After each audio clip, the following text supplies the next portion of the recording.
I love to buy books, but unfortunately, you cannot buy the time to read them all, and it doesn't help that I am slow. I've always been a slow reader, and after 10 years of reading pretty much every single day, I ain't getting any faster. And there's so many books out there, but unfortunately, all the ones that I want to read are super long. So today, I have 7 tips for you that are gonna help us crush those TBR lists and give not just you, but me as well, the best chance of actually achieving those Goodreads goals. Specifically talking about fantasy books, because these boys are dense. Make sure you share your own tips as well if I have missed any that work for you. This first one has probably had the single biggest impact on my reading life. And if you are somebody that already does this, I do have a way that you might be able to add to this and absolutely maximize how much it helps you read. So I was a liar for a very, very long time. I used to say to people, no, I love physical books. There's just something so pure about it.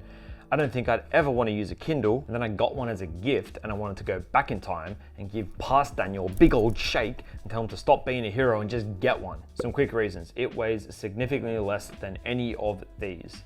The ebooks are a lot cheaper and you can borrow them from online libraries if you have no intent of actually building a physical library yourself. I've also found that I read way faster on an e-reader than when I am reading in a physical book. As well as that, you can use it to take notes and search inside the book, which helps me a lot in keeping track of what's going on in these epic fantasy books when I inevitably get all muddled up and confused. But for me, and this has had the biggest impact on my reading, when I leave the house, I take my phone, I take my keys, and I take my Kindle without fail, every single time. Once I started doing this, I realized just how much time there is throughout the day to actually pick up a book and read. If you start taking them everywhere, it will shock you about how often there is a chance to just read a few pages.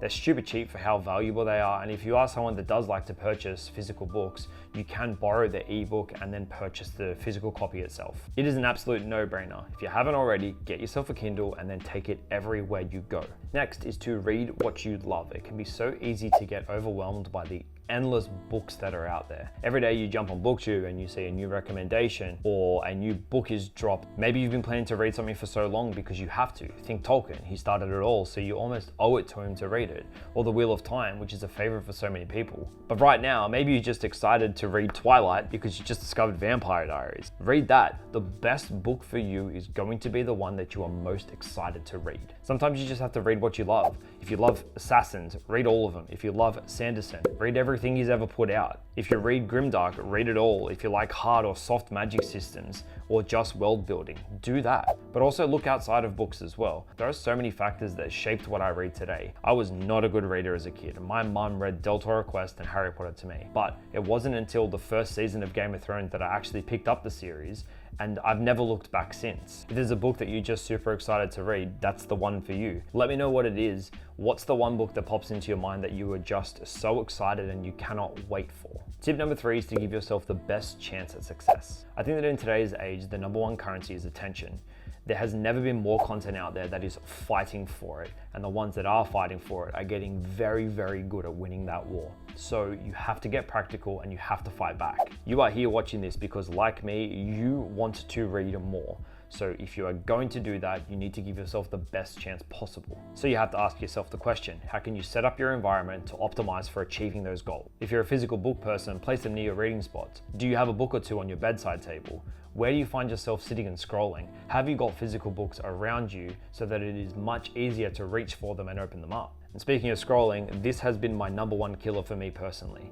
You need to put your phone on charge on the other side of the room and put your Kindle or your book on your bedside table. I swear, the amount of times that I go to bed with the intention of reading for an hour or two, only to find myself scrolling for 30-40 minutes, it is beyond stupid. So now my current goal is to relocate my phone, which has also been adapted. All notifications are off. All social media is away, hidden in folders. The only 2 things that are visible when I open my phone is the Kindle app and the chess, because that is what I want to prioritize over scrolling and over Instagram and over Twitter. The other thing I've noticed a lot, and please let me know I'm not alone in this, every time I finish a chapter, if there is not a cliffhanger that has me absolutely dying to find out what happens next, I subconsciously reach for my phone. And then again, the attention warriors come out to play, and the next thing you know, I've been scrolling for 10, 15 minutes and I've just wasted so much time. So I'm not gonna say turn it off, because in today's world, that seems ridiculous. But put it on silent, put it on vibrate, turn notifications off, but place it out of reach I am so lazy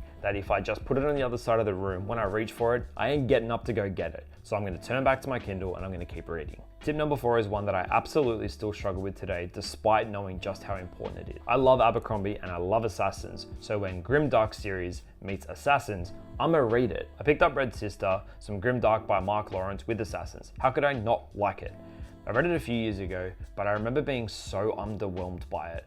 It could have been stuff inside the book or outside. Either way, it just did not grab me. But I pushed on and it took me months to get through and it slowed down my reading so much. And it's tricky because I was reading what I loved, but I was so stubborn and I forced myself through it. It's always what I found hard. When you spend a lot of time on BookTube and you're watching these avid readers devour series and sing their praises and speak about how much they love them, that when you open it up and sometimes it doesn't vibe with you, it's very hard to close it sometimes because you feel like you're missing something. So you push through until that penny drops. But not everyone's for you, despite the 4-star reviews and the glowing ratings. And that's okay. Don't be afraid to close a book or come back to it later if you need to. Think of all the TV shows and all the movies that you've watched and just stopped because it just didn't vibe with you. And it's okay to close a book too, because sometimes it just isn't for you. What I will say though is, especially if you're new to the fantasy genre, particularly with epic fantasy, there is a complex world building, there are deep magic systems, there's a cast of characters at times and new languages.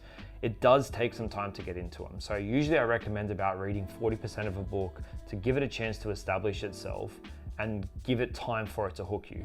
But like I did with Lord of the Rings, if after 5 pages it just isn't for you and you want to boot it out the window, do it.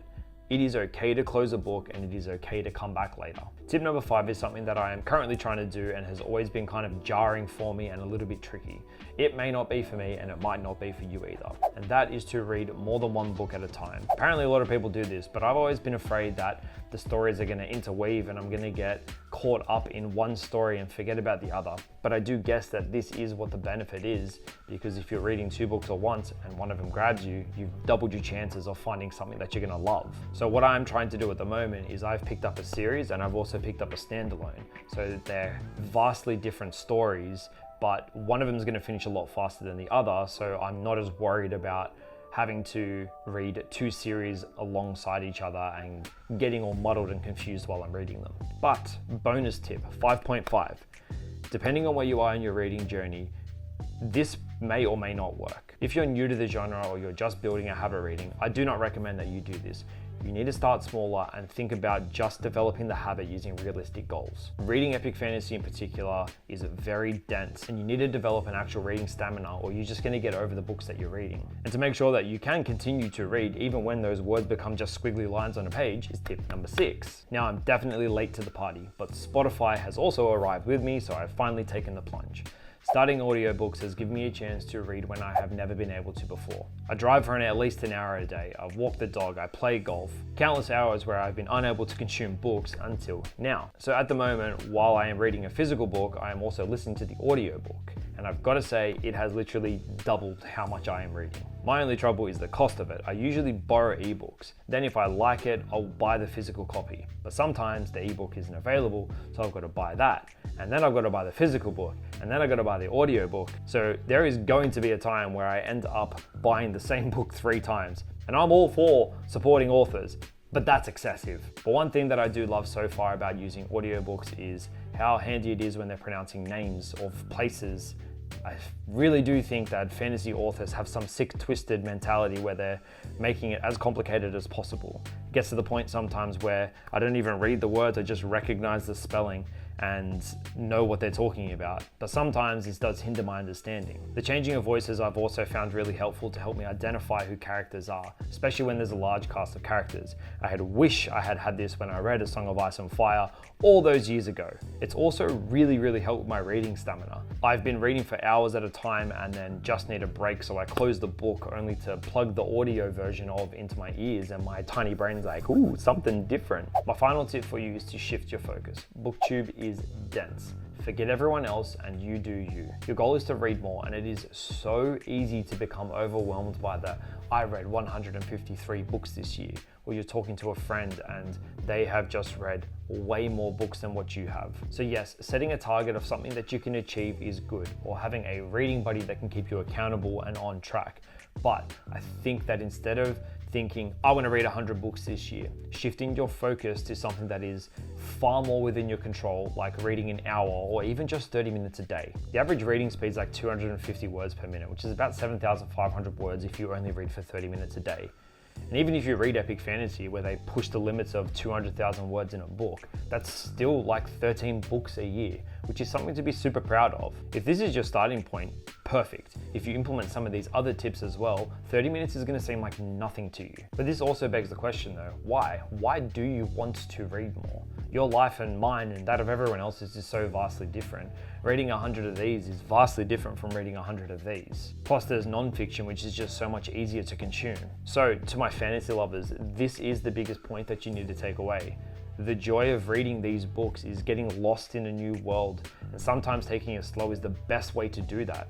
I am a slow reader, I know it. I verbalize every single word that I read in my head. It's very tough for me to comprehend things sometimes, so when I start to try and read faster, I lose things and I miss things, and it ruins the experience for me. So for me, I read how I read. I'm gonna set goals next year, but at the end of the day, I have a full-time job. I play golf, I play video games, I listen to a lot of different podcasts, and I'm trying to read lots of books and do a booktube channel as well. So yes, we definitely want to read more books, but at the end of the day, we do not want to compromise the fact that we just love to read.